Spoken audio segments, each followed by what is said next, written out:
I'm Zoe Kezia. I'm a full-time social video producer at GQ Magazine, and here are the 10 stages of making a video series from scratch. I've been working full-time at Condé Nast now for over a year. A lot of the time this involves interviewing celebrities at red carpet events, film premieres, runway shows, but it also involves developing new video series completely from scratch, specifically for social. I do think that the whole developing a series completely from the beginning, right from the idea stage, then developing it, pitching it, presenting it, shooting it, editing it, and then getting it live and into the world, I feel like that's my favorite part of my job so far. Over on my TikTok, I've been doing some shorter, faster paced breakdowns of specific events and the content that I've produced for them, whether it's content that I've shot, like at GQ Heroes, or where I've been a producer, like at Men of the Year for 2024. But I wanted to try a longer video where I dive deep into every single stage of the process and show how the whole thing comes together. I'm going to use the first series that I developed called GQ Soundtracked as the case study or example throughout this video. So I've broken the whole process down into 10 stages, outlined exactly what happens at each stage, how long it takes to complete that stage,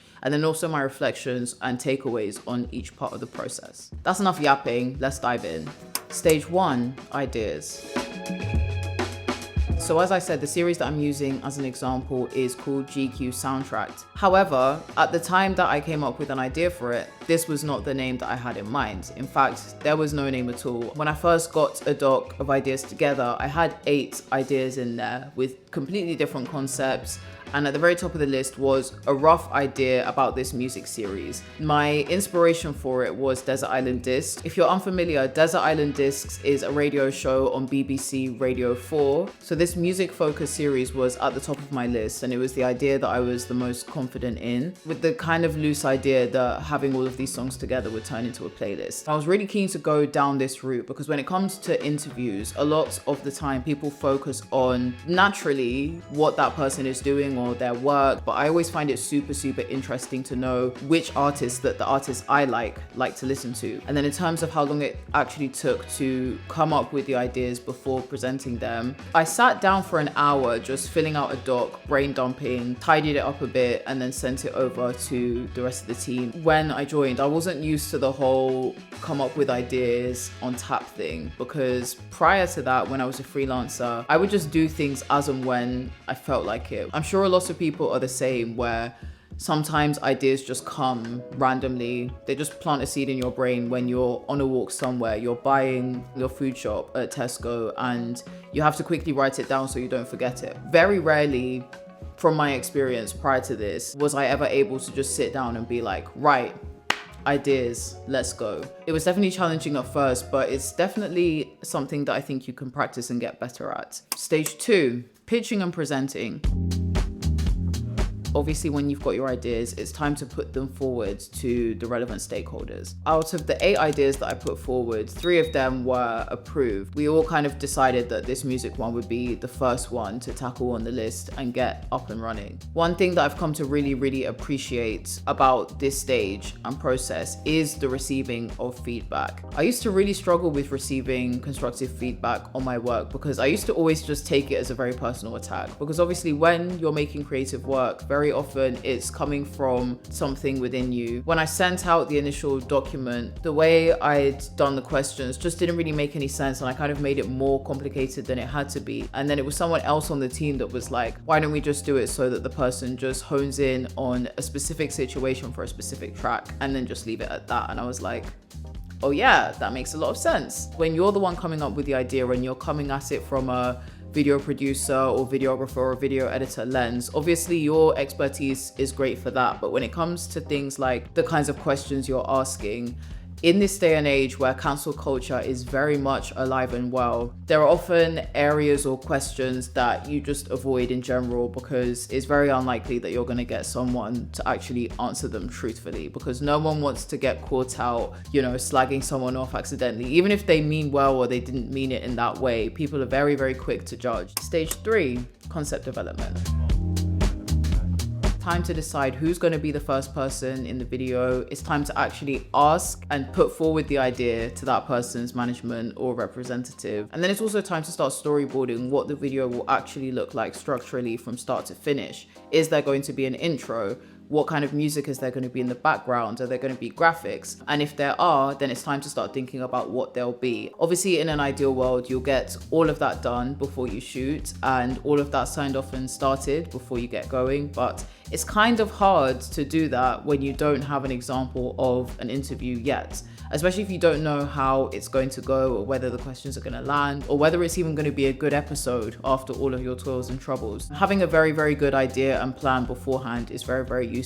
And that's where this concept development stage comes in handy. It was at this point that I was like, I think it would be a good idea to have album covers and the name of the song and the album on screen as a visual and not just them saying it for the whole video, because that will first of all get repetitive and album covers exist, so we might as well just tie that into it, so just make it a bit visually more engaging. So for this stage, for this specific series, it didn't actually take too much time in total because I kind of already had a good idea of the fact that it would just be the talent answering the questions to camera and then having the graphics on screen, and then that would pretty much be it. All I really had to wait for was the shoot to happen, and the shoot happened a few weeks after the concept was approved by the rest of the team. And of course, I was working on other things throughout this time, so it wasn't like I was only developing this concept during that 2-week period. I'm very much a believer in the whole start the trends, don't follow them mindset, and I feel like to be able to truly do that, you want to be as uninfluenced as possible. Is that a word?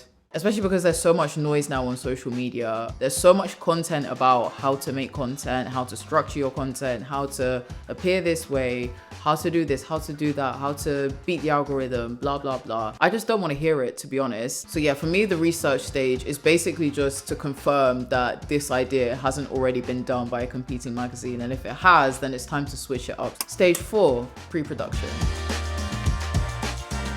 This is the stage that is very admin heavy and involves things like booking a studio, booking equipment, booking crew to shoot the video. For the very first episode of Soundtrack / at that time Best Tracks 2, David O was in town, so we did a 10 Essentials video with him for YouTube. So the other people on the team who are responsible for producing YouTube videos kind of took the production for that under their wing, because of course they're going to be using multiple camera setup, they need a gaffer, they need a sound person. And then for the social content that I was going to be shooting, I was literally shooting all of these on my iPhone to begin with no additional microphone or anything. That's how rough and ready DIY it was back then. So I didn't really have to do much pre-production apart from just preparing the questions that I was going to ask on the day. But as I said, since it was going to be a YouTube shoot and there was a gaffer and there was proper lighting and stuff, I was able to just use the colorama that they were using for that and use the lights that they were using for that, and it was easy peasy lemon squeezy.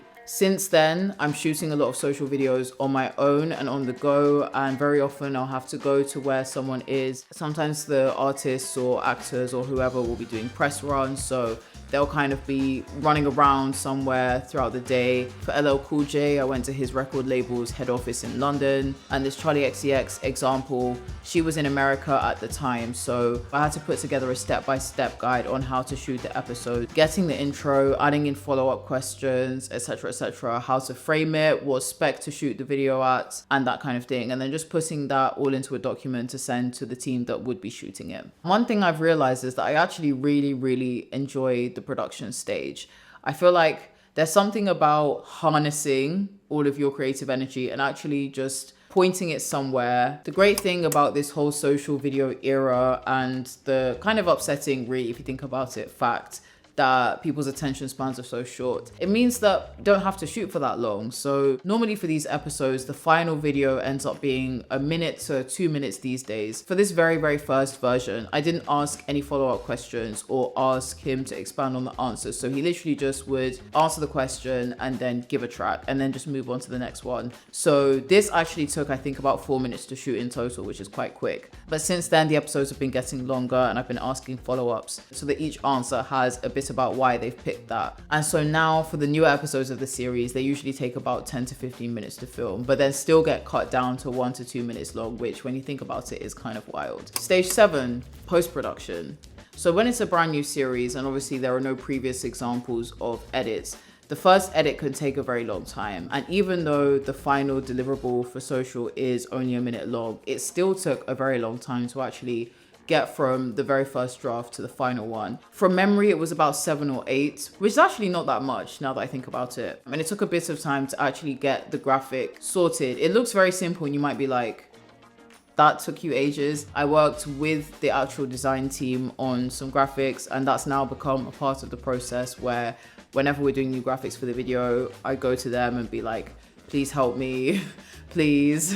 And not even because I'm not confident as a designer, because I literally studied design at uni and visual communication. But obviously every magazine or company has their own visual style and identity, and I wasn't really familiar with it yet. In terms of how long it took, I think probably around 12 hours in total, including the making new graphics, doing the actual edits. Stage 8. Publishing. I remember when this Davido went live, it got to 500,000 views within the first 24 hours, which was wild. But it was cool to see people interacting with the video and actually enjoying it. I love it, love it, love it when people comment on the videos like, oh my God, so-and-so has taste, or their singing the shower song is so real. Then stage 9, reviewing and refining. I think this is my favorite stage and the most important stage, because as someone who is definitely a perfectionist, I always want to get things perfect straight from the get-go, right off the bat. And that's just not how things work, ever.